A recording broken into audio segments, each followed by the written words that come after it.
Welcome to Mach 10 Sports in this 2023, I guess 2024, SEC Bowl predictions. We're going to preview all 9 at some point, only give you 8 on this specific preview here. I wanted to give the Rose Bowl, the Alabama-Michigan college football playoff semifinal matchup, its own video. So we're going to give you that. And with today's time, we're not going to go break down every little anomaly within these other 8 bowl games because there's so many transfer portal opt-outs, coaching changes, NFL opt-outs, just so much that I don't think it'd be fair for either team, all 8 SEC teams or their opponents from other leagues, to really break that down and give a fair assessment where there could be somebody opting out right now for whatever reason while we're recording this. So just wanted to bring you this before we get started with tonight's matchups with Texas A&M and Oklahoma State in the Texas Bowl. But busy month before we get to that one. I hope everyone has had a very happy holiday season. The bowl games are officially here. And the first question everybody always asks, are bowls what they used to be?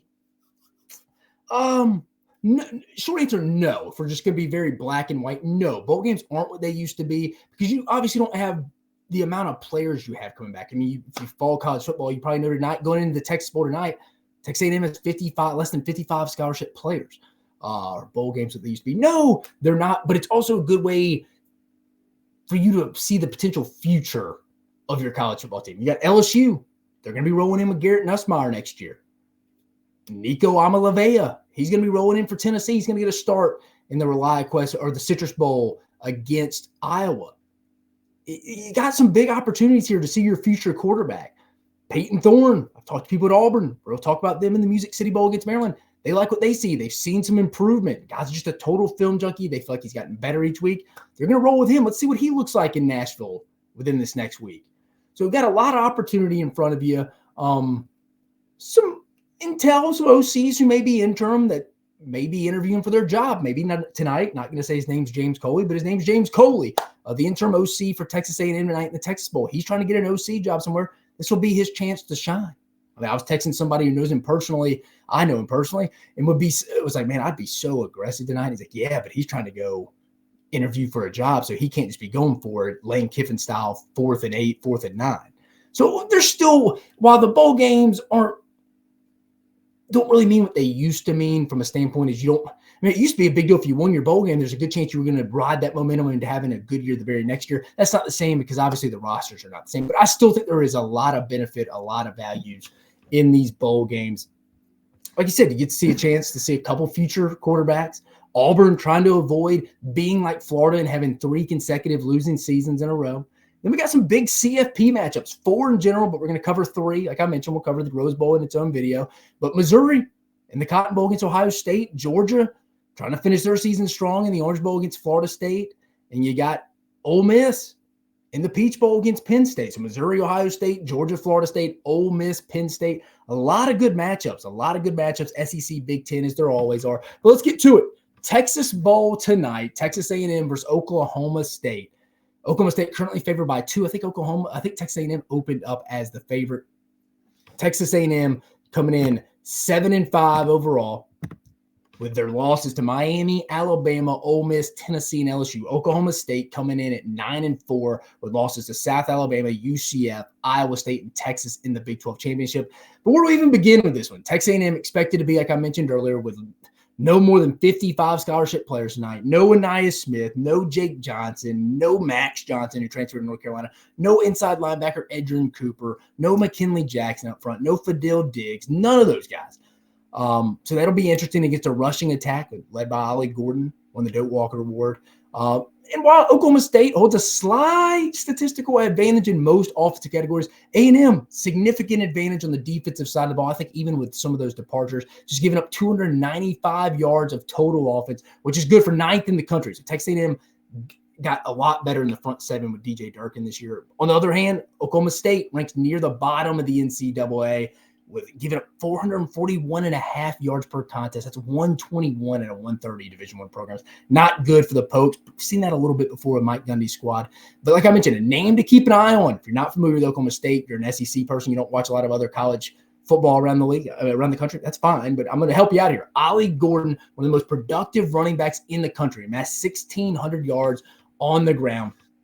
Also, the Oklahoma State secondary, another thing to keep an eye on if you're not familiar with Oklahoma State. One of the worst in the country, 125th in the country in pass defense, allowing 267.5 yards per game through the year. The key to this game will be, can Jalen Henderson, the transfer quarterback playing for Texas A&M, played in the last 2 games, can he play well enough, get comfortable with guys like Moose Muhammad? Moose Muhammad has shown his ability to make plays before. It's just been inconsistent. This is his game to step up. I think incorporating Henderson as well in the run game by Coley will be key in this game.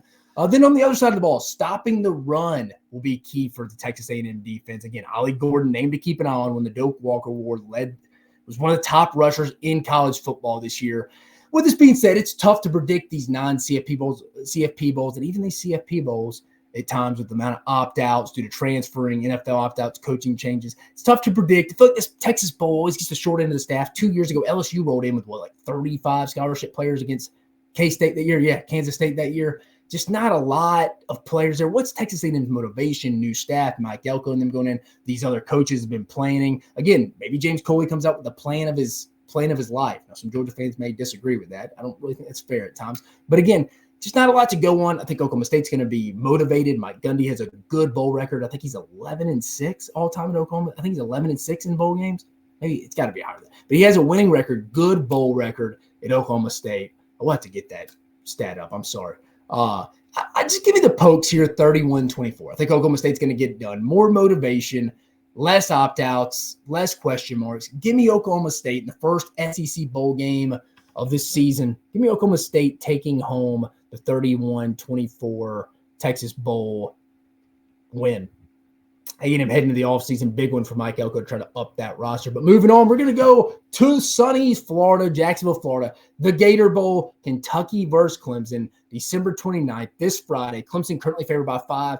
Kentucky rolls into this one 7-5 with losses to Missouri, Tennessee, Georgia, Alabama, and South Carolina. Clemson, on the other hand, rolls in 8-4 with losses to Duke, Clemson, and NC State rolling into this one. Let me make sure I try. What is that? Hold on, I'm looking up. Sorry about that. I think I was looking at that wrong. What is? We got Duke, Florida State, Miami, and NC State. That's the one I got wrong. I apologize. We'll get that corrected on the screen. But nonetheless, we do have a game coming in where kind of felt like both seasons are a little disappointing for both teams here. Both coming in off disappointing seasons. Clemson had ACC aspirations. Kentucky, I even predicted them to win 9 games, rolling in with Devin Leary. I had them finish tied for second in the SEC East with Tennessee. So it'll be interesting here. Kentucky probably has a little bit more answers here as we keep going through this. Clemson will be without 3 defensive starters, safety Andrew Makuba, corner Toriano Pride, and wide receiver Bo Collins. For Kentucky, underclassmen Andrew Phillips, Trevin Wallace have each declared for the draft. Both will be playing on Friday, though, in Jacksonville. Ray Davis, running back, announced he'll suit up one more time for the Wildcats. The Vanderbilt transfers had a fantastic year. Kentucky will be also starting Devin Leary before he heads to the Shrine Bowl. It's not only good news for this program leading up to this game, because I think this gives them a massive advantage. Then you got Jatan McClain entered the transfer portal, but is still going to play. Jordan Dingle withdrew from the portal, and he's planning on playing for Kentucky on Friday. The Wildcats appear to be all in for this postseason, for lack of a better term, for this one. This one was hard to figure out. The thing that just kept coming up to me in this Gator Bowl was just underachieving disappointment. Who's going to get up for this Friday afternoon matchup to go just put a cherry on top of their season? A cherry on this cake. It might not have had all the ingredients or developed right to make this into a season they thought of. And Kentucky didn't have SEC championship aspirations like Clemson had of winning the ACC, but still thought they could go win 8-9 games. They didn't get there. Clemson, just some key stats before we get to the prediction. Clemson 2-4 in their last 6 versus the SEC, and Kentucky 7-0 versus the ACC since 2018. But again, Clemson's traditionally, I don't care what people say, they're not traditionally your normal ACC team during that standpoint. It's not like Kentucky was playing them a lot. I mean, Kentucky racked up a lot of wins against Louisville in that standpoint. But again, I think Kentucky has less guys opt out. From reading the press conferences, some of the tidbits from the beat writers that are already with boots on the ground in Jacksonville, seems like Kentucky's a little bit more interested to be there. Could be wrong. That's just a vibe. But again, these non-CFP bowls, you don't really know how to take it. I'd say Kentucky's probably going to win this game. Give me Kentucky in the points. I think Kentucky gets the 24-17 win in Jacksonville to make them feel a lot better about their season. And Mark Stoops and them feel better that, hey, we beat Clemson. We beat Louisville in the year. All's well, we're 8-5. That's how Mark Stoops kind of does it. He kind of back ends it. This is not a critique or something he did wrong. Or don't take this the wrong way, Kentucky fans. I think this is fine. He finishes the season strong more times than not. I think beating a team like Clemson, even in a down year, will go a long way for this Kentucky program. Give me Kentucky 24-17. And remember, going by dates in this order. So our first CFP Bowl, staying December 29th, this upcoming Friday. The Cotton Bowl, Missouri versus Ohio State. Missouri currently favored by 2.5. I think Ohio State was initially favored by 6.5, and now it's all the way to Missouri minus 2.5. A lot of that has to do with the quarterback play we'll talk about. But record, Missouri rolls in 10-2 with losses to LSU and Georgia. Ohio State rolls in 11-1 with their loss in the game to Michigan. Massive movement in this game, I just mentioned from the line standpoint. A lot on the line here for Missouri, really. A lot on the line here. Still for Ohio State to win a Cotton Bowl. But Ohio State, and specifically Ryan Day, could really help themselves with this win. Ohio State, it's not as many opt-outs as initially thought. Now, Marvin Harrison Jr. is practicing. Will he play? I don't know. Travion Henderson both seem to be out. I'm betting they're both going to be out. You probably saw in December, quarterback Kyle McCord, obviously going to be out, transferring to Syracuse. Wide receiver Emeka Ibuke, corner Denzel Burt, offensive lineman Donovan Jackson, defensive end Jack Sawyer, and defensive tackle Tyleek Williams will all be playing. So that's key. So I don't think Ohio State has as many opt-outs as myself and a lot of people, and probably even their staff thought. But it's Devin Brown's time to shine. He was up competing with the job for Kyle McCord all spring and fall, but it's his first start. First start against a Missouri defense that ranks 13th in the country in negative plays force. Can he win the job for Ohio State next year? Again, this goes back to this is why bowl games are so fun. If you're an Ohio State fan, you're like, he plays well. We may roll with Devin Brown in 2024. Ryan Day's probably thinking the same thing. This is what makes these games intriguing to me. Like I mentioned with the ones at the opening of this recording. Missouri, on their hand, will be without two of their best defensive players in corner Ennis Rakestraw and linebacker Tyron Hopper. So remember, Ohio State is so much better on the roster 1 through 40 than Missouri. So those key losses on defense, Ennis Rakestraw, one of the best corners in the SEC, and linebacker Tyron Hopper is one of the better linebackers in the SEC. That will hurt Missouri. Ohio State better be ready, though, because Missouri very balanced on offense. Very balanced on offense with the three-headed monster, I like to call him, with Cody Schrader, who led the SEC in rushing, Brady Cook, who only got better as the year went on, and then Luther Burden, one of the best wide receivers, top 3 wide receiver in the SEC for sure. So just a balanced offense for Missouri. The key is going to be, can Devin Brown make plays against a Missouri defense that creates a lot of havoc, negative plays? But they're missing their best corner. Chris Abrams is good too, but one of their better secondary players and their best linebacker.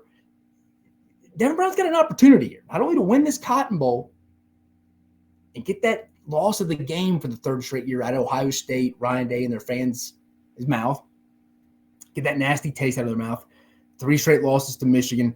This is a big opportunity for this Ohio State real offense. I like Jim Knowles in the defense here. I think they're going to hold their ground as well as they could. It's going to be key is going to be Ohio State in this game. I think they come out and play better than people are thinking. I really do. I think the roster is better 1 through 40 than Missouri. And I think Missouri's had a fantastic year. And this will be a real big springboard game for Missouri. But again, I think they got everything to gain, nothing to lose. Eli Drinkwitz in this game. But I think this does come down to players. I think Ohio State has less opt-outs. The defense should be fully loaded, ready to go. Like I mentioned, Jim Knowles has done a fantastic job improving that defense in his 2 years. Give me Ohio State, 34-23. They were favored initially for a reason.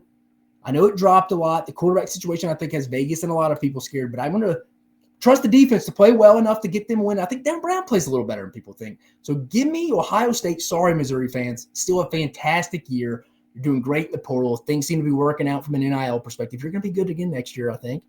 I truly believe that. But I think in this game in Dallas, specifically in this Cotton Bowl, give me Ohio State 34-23 in the Cotton Bowl. The next day, December 30th, that Saturday, I'll actually be at this game.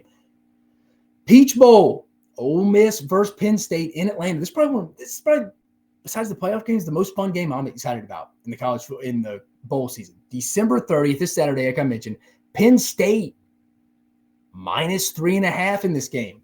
Record coming in, Ole Miss 10-2, losses to Alabama and Georgia. Penn State 10-2 as well, with losses to Ohio State and Michigan. So both teams, double-digit wins, lost to the best two teams on their schedule and beat everybody else that they should have. That's what both teams, very similar seasons. Penn State lost defensive coordinator Manny Diaz and defensive lineman Chop Robinson. But this defense was ranked like this past week. And remember, Tom Allen, former Ole Miss coach, is coming over, former Indiana head coach, coming over to be the new DC at Penn State. They ranked first in total defense, third in scoring defense. So still should be in good hands, still should be a solid Penn State defense. That was the strength of the team this year for those who hadn't watched them in depthly. Ole Miss seeking their first 11-win season ever. That's interesting, even going back to the 60s. But again, they didn't play as many games as we do now. It's been a great month, though, if you're an Ole Miss fan. From portal, from your just overall recruiting class. But it could be even better. Again, getting your first 11-win season. You got a lot of people back. Got a lot of portal. You get Jackson Dart back, all your weapons, Quinshon Judkins, Ulysses Bentley. And unless some things happen in the spring. Trey Harris back. You're obviously adding Walter Nolan. You're adding Tyler Barron. You're adding Princely U. You're beefing up that defense. You're getting better on defense. You're bringing the floor up in your room, if not even better, not better than that. Ole Miss has had a better month of December than anybody. They win this. Ole Miss has had one of the better months of December in college football history. You heard it here first. That they would have one of the better months in college football history with a win in the Peach Bowl on Saturday afternoon. I like Ole Miss in this game. I do. A lot of these games are hard to predict. A lot of these guys are playing in this game, though. Again, I know they've had a coaching change. Manny Diaz taking the Duke job, like we mentioned. Chop Robinson for Penn State's out. But something tells me Penn State just doesn't have the athletes Ole Miss has. I think it'll depend on the start. First half will be key. First quarter will be key. If Ole Miss gets up and Penn State has to go pass a lot with Drew Aller, they could be in trouble. Penn State could be in trouble. Now, Penn State gets the lead and be able to run on I think Ole Miss was like 63rd in the country in run defense.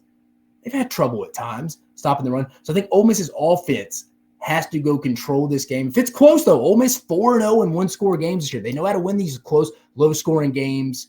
But this will be the best offensive line unit, I think, out of the teams they've beaten out of their 10 wins that they faced, especially in these 4-0 one-score games that they would face. That Penn State could probably lean on them at the end better than some other teams could to probably close that out.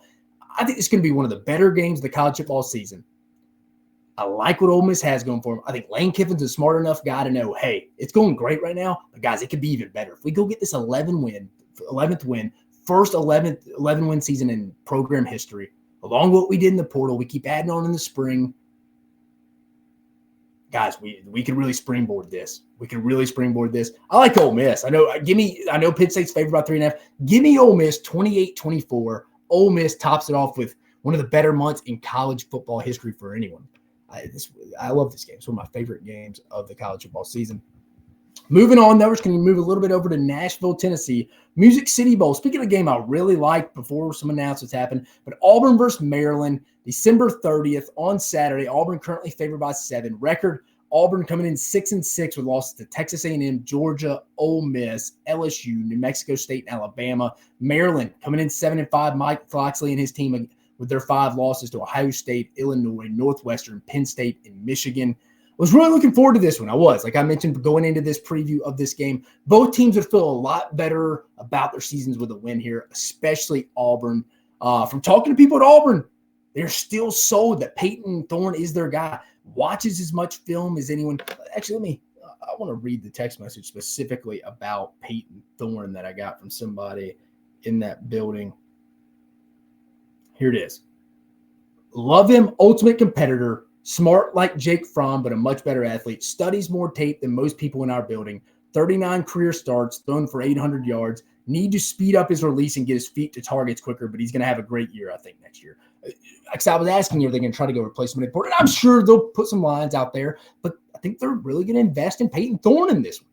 So if you're not a fan, that should get you excited. But again, specifically this game, I was going to get excited. I thought this would be right underneath the CFP, the best non-SEC CFP bowl. So obviously the Cotton Bowl, Peach Bowl, I mean, it's better probably in the Orange Bowl now with Florida State being out. We'll talk about that in a little bit. And obviously, the semifinal game between Alabama and Michigan. But Maryland's quarterback Talia Tagovailoa is opted out of this game. It's Billy Edwards Jr. now getting the nod for Mike Locksley in this offense. With Talia, this was an explosive passing attack. I went and watched their Michigan game in my preview for Michigan, Alabama. They played with Michigan. They were there in the fourth quarter. They had some shots. They took some deep shots downfield against Will Johnson, number 2 corner for Michigan, and they made them pay at times. They hit them. They weren't scared to keep going back at them. So I give them credit for that standpoint. An explosive passing attack, but they could have challenged Auburn's biggest strength on defense if Talia was playing, but he's not. Auburn's defense is clearly the better unit on that side of the ball. I'd love to see them face Talia, but defensive coordinator Ron Roberts has some work ahead of him as well. He has some opt-outs. Corner DJ James for Auburn, Nehemiah Pritchett, as well as defensive lineman Marcus Harris won't be available. This is leaving the 21st ranked defense shorthanded a little bit in Nashville. But again, this is going to be a very fun matchup before with Talia Tagovailoa deciding to opt out. It's going to be a great matchup before he decided to opt out. I think it's going to be a great test for both teams. And again, Auburn's 6-6, Maryland's 7-5, and what is this year 5 for Locksley? He needs this. It'd be a big win over an SEC team. Hugh Freeze don't want to have a losing record. And like I mentioned earlier, Auburn doesn't want to get in that statistic with Auburn with Florida with 3 straight losing seasons. Florida's had going back from 21, 22, and this year. Auburn in both Harson's years in 21, they went 6-7. What 4-8 last year, 5-7 last year, and then this year you lose this game at 6-7. There's a lot on the line for Auburn. Hugh Freeze is going to want this one bad because, I mean, I'm stating the obvious. 7-6 looks a lot better than 6-7 in his first year at Auburn. That being said, with Talia being out, I know Auburn's got some guys out on defense, their best defensive lineman, Marcus Harris, and some of their guys in the secondary, like Pritchett and DJ James. But Hugh Freeze is going to prep like this is a CFP bowl. He knows he needs this. He doesn't want to go into his second season in the spring looking for some transfer portal guys with a losing record in his first year. Auburn comes out prepared, looks solid. I think Auburn gets the 34-17 win in Nashville to give Hugh Freeze a winning record at 7-6 in his first year on the Plains. Next, heading down to Miami, Florida. Just mentioned it a little bit. The Orange Bowl, Georgia versus Florida State, December 30th on Saturday. Georgia, minus 17.5. Current record, Georgia 12-1. We know they lost to the Alabama Crimson Tide in the SEC championship game. Florida State rolling in 13-0. Just unfortunate they didn't get into the college football playoff. They did everything they could. You do feel bad for them. I think they got it right, the playoff committee, but you do feel bad for Florida State. I think both things can be true there. Who gets themselves off the ground after being disappointed in the season here? From a Florida State opt-out standpoint, Johnny Wilson's out. Jaheim Bell's out. Trey Benson's out. Tate Rodemaker's out. Keon Coleman's out. All their weapons on offense. Again, you heard me right. The backup quarterback, Tate Rodemaker, said he's out. So it looks like it's going to be Brock Glenn. If you watch the ACC championship game against Louisville, that's who started for him. I mean, how are they going to move the ball even if they are motivated in this game with who they're missing? I mean, they have not gotten over 220. They've not accumulated 225 total yards of total offense since Jordan Travis has been out. And they're doing that with a true freshman, Brock Glenn. I know this isn't his first start. He started against Louisville, like I mentioned, but still. Yeah, Carson Beck's going to play for Georgia. Brock Bowers is not. Neither. Still waiting to hear on Ladd McConkey. Another guy Georgia announced that was not in Miami for them when they get down to Bo Prep with offensive tackle and Marius Mims will not be there. I mean, this game's the line 17.5. There wasn't a lot to preview in this one, I'll be honest with you. There's so much missing from Florida State. This isn't even the shell of the team. This is barely the shell of the team that you were maybe trying to see in the college football playoff. I mean, you're really betting the line is what the prediction should be. Georgia's definitely going to win this game. I got Georgia win this game 38-10. I think they do end up covering. Again, Carson Beck playing is going to be massive. Yeah, it doesn't really matter if Brock Bowers isn't going to play. It won't matter if Ladd McConkey plays. Georgia just has the better players right now. Florida State just missing too much. And let's just don't get in. I just don't want this to turn into, see, Florida State shouldn't have made it. Now my guy doesn't think Florida State should have made it. Because I think Alabama's better than Florida State right now. And all schedules aren't created equally. I've talked about that enough. But I don't want to see this made. See, Florida State shouldn't have been in. They got killed. We're comparing apples and oranges. This isn't even really the Georgia team either. So This was one of the more interesting. Didn't have to really prepare a ton for this preview. I actually think Georgia's going to be better than them. They have more of their playmakers available. I think even with Tate Rodemaker, obviously Georgia wins this game. But again, you're missing guys. You don't just replace guys. Johnny Wilson, Jaheim Bell, Trey Benson, Tate Rodemaker, and Kia. That's all your best weapons on offense. Granted, Jordan Travis being out. So give me Georgia winning the Orange Bowl, finishing the season 13-1. Georgia getting the 38-10 win over the Florida State Seminoles. Moving to some other New Year's Day bowl games. We're going to go to the Cheez-It Citrus Bowl. I know I didn't say any other advertisers, but I had to give Cheez-It a shout out. The Cheez-It Citrus Bowl down in Orlando. Tennessee versus Wisconsin, January 1st. Tennessee currently favored by 6.5. The records coming into this one are Tennessee 8-4 with losses to Florida, Alabama, Missouri, and Georgia. Iowa coming in 10-3 with losses to Penn State, Minnesota, and Michigan in the Big Ten title game.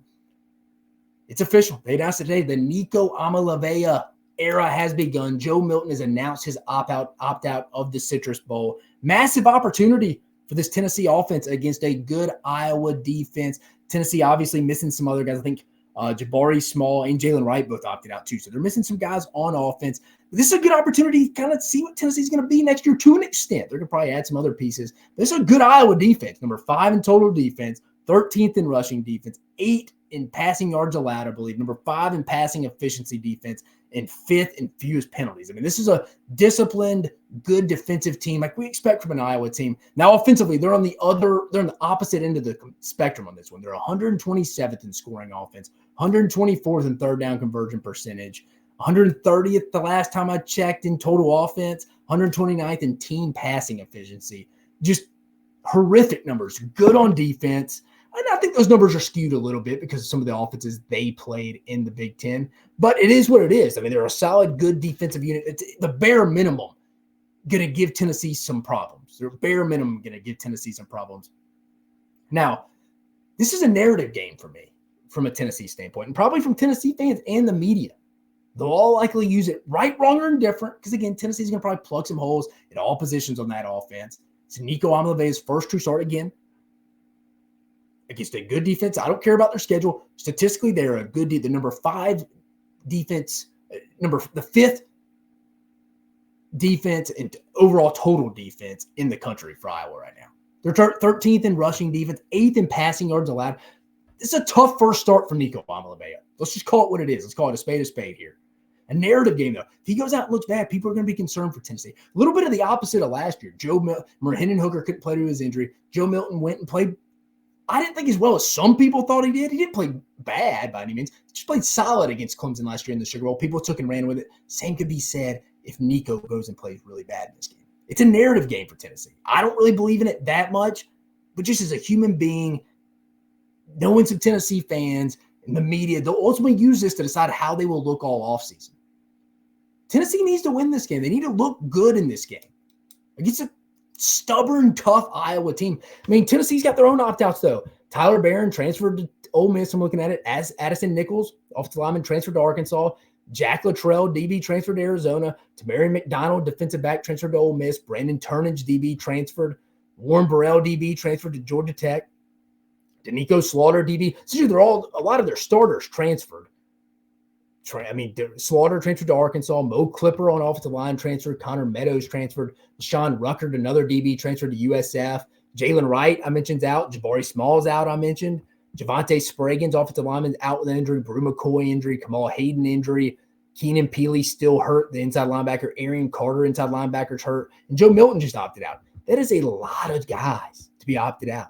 I don't care how bad Iowa is on offense. This would be a good win for Tennessee. And I would feel a lot of optimism for their season next year with this win. Because I think their schedule's doable in 24. And that's another conversation for another day. But I think it's doable. But again, I think it's a back and forth game. I don't really like giving up this many points in this situation with a first-time starting quarterback and with this many opt-outs due to just transferring, NFL injury, what it is. Because Tennessee's giving up 6.5. They're giving Iowa 6.5 right now. I like Tennessee in a much closer game. Not that 6.5 is a lot, but a low-scoring game that I think the total is 35 over/under. I have it covering over. I have Tennessee getting the 20-17 win. Give me if I'm a betting man, I'm going to go take Iowa in the 6.5 with that many opt-outs. First quarterback starting. I don't care how good Nico is. I take that. I do think Tennessee's going to win this game. I think they're going to out-athlete Iowa, but I think it's going to be close. Like I mentioned, I like the Iowa getting the 6.5. Give me Tennessee with a 2017 win in the Citrus Bowl. And then finally, the ReliaQuest Bowl. The real ones, the OGs know this is the Outback Bowl, baby. You're either getting your shrimp or your blooming onion. We're the ReliaQuest Bowl. I know they paid for this sponsorship, but come on, Outback. What are we doing? It's shrimp. It's either shrimp or the blooming onion. I forget which one they always did for the SEC. The SEC was the blooming onion and the Big Ten was the shrimp. Where's that? But anyways, LSU versus Wisconsin, January 1st. LSU currently favored by 10. Records, LSU coming in 9-3 with losses to Florida State, Ole Miss, and Alabama. Wisconsin coming in 7-5. Luke Fickell's first year down in Madison or up in Madison with 5 losses to Washington State, Iowa, Ohio State, Indiana, and Northwestern. LSU, another team that gets to have a look at their future quarterback. He's played a lot, though. I mean, played a decent bit in the SEC championship game last year against Georgia when Jaden Daniels went down. But Jaden Daniels has opted out. Speaking of him, it's Garrett Nussmeier's team now. And in factoring, I like this quarterback matchup overall. Former SMU quarterback, who I've seen live and I liked a lot. The starter for Wisconsin, there's Tanner Mordecai, making his last college start, 6th year in the program. He was at Wisconsin. Wisconsin now at SMU. I mean, I like this quarterback matchup. 2 true gunslingers, man. A little Brett Favre-ish. Nussmeier will definitely have more weapons, obviously Malik Neighbors and Brian Thomas as of this moment announcing they're playing in this game. LSU didn't have as many opt-outs outside of the portal guys that you were expecting. Luke Fickell, great coach. This is a battle of former Cincinnati coaches. Where Brian Kelly was there for Notre Dame. Luke Fickell obviously was at Cincinnati, took him to the playoffs before heading to Madison to coach the Badgers. I think Fickell's going to have this program rolling in the right way. They'll get another shot at another SEC team next year as Alabama comes and plays in Madison. So I think this will be a fun game overall. I expect some young bucks on LSU's defense to start flashing a little bit. Guys like linebacker Whit Weeks, defensive end outside linebackers Deshaun Womack. I like these guys in this game. I like that they're going to get a chance to rush the passer, especially Womack against Tanner Mordecai. It's just you were shocked Malik Neighbors and Brian Thomas Jr. decided to play in this game. I think, again, like a lot of SEC Big Ten matchups, it's going to be a lot about speed and athleticism. Wisconsin has beaten as many teams with a winning record as I have. That's 0, the big donut, the goose egg. And I don't really think that changes the first day of 2024 on January 1st. I don't. I think Wisconsin still could put up some points on this bad LSU defense. Expecting, like I said, guys like Whit Weeks and Deshaun Womack to show out like they did earlier. I mean, they showed out a decent bit against that in that Arkansas game early in the year. I could see them coming on here at the end of the year. Give LSU fans some hope that defense could improve heading into 24. LSU, again, though, just too many weapons in this game. They're better than Wisconsin. I don't care that Jaden Daniels is not playing. Wisconsin hadn't beaten a team with a winning record all year. I like LSU still in this game, 35-28. And that's it for the 8 games outside of, obviously, the Rose Bowl, College Football Playoff semifinal, Alabama, Michigan. I'm going to do my own preview, own video for that. As you can see, we're not in the normal studio, guys. I'm at my in-laws here, but we're still going to bring you the content. We got our first SEC bowl game tonight. We talked about it. The Texas Bowl, Texas A&M, Oklahoma State. It's going to be a fun game. I know LSU, Texas A&M is missing a lot, but it's still going to be a fun game. I'll be here for another week and a half, 2 weeks, bringing you the content from here. Sorry if you see any baby stuff in the background. We got the newborn. He's 5 weeks old. So not the backdrop you're accustomed to seeing, but the content you're accustomed to seeing. I'm going to get it to you all the time. We're going to do a live show here within the next few days, and I will be tweeting that out. I hope for you to join us. And I had to get the SEC bowl predictions out. Had to get them some way, somehow. I appreciate you joining us on this episode of Mach 10 Sports. You have a fantastic rest of your week and holiday season.